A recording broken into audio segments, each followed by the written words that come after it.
Welcome to Not Milk Never Milk. Subscribe if you're lactose intolerant. You start by opening VN and loading the project that shows the unwanted border. Select the specific clip or overlay in the timeline so changes affect only that layer. Once selected, make sure your project resolution and aspect ratio match the source media because mismatched sizes often create visible edges. Make adjustments now to avoid compounding errors later.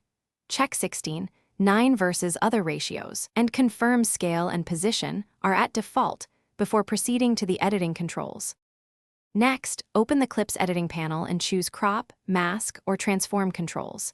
You will use Scale to zoom slightly in, Position to nudge the frame, or Crop to cut off the visible edge. This removes the border without altering footage content dramatically. If the border comes from an overlay or frame, disable that overlay or reduce its opacity. Make small adjustments, then scrub the timeline to preview. This workflow keeps the subject centered while eliminating the border artifact effectively. Finally, export a short test segment at your target resolution to confirm the border is gone. If you still see edges, inspect the project background color and safe area guides, because a mismatched background or guide can mimic a border. Once done, apply a feathered mask or a minimal zoom to hide thin lines without noticeable quality loss.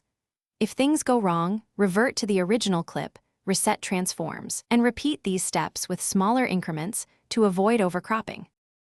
Thanks for watching. If this was helpful, leave a like and consider subscribing. See you next time.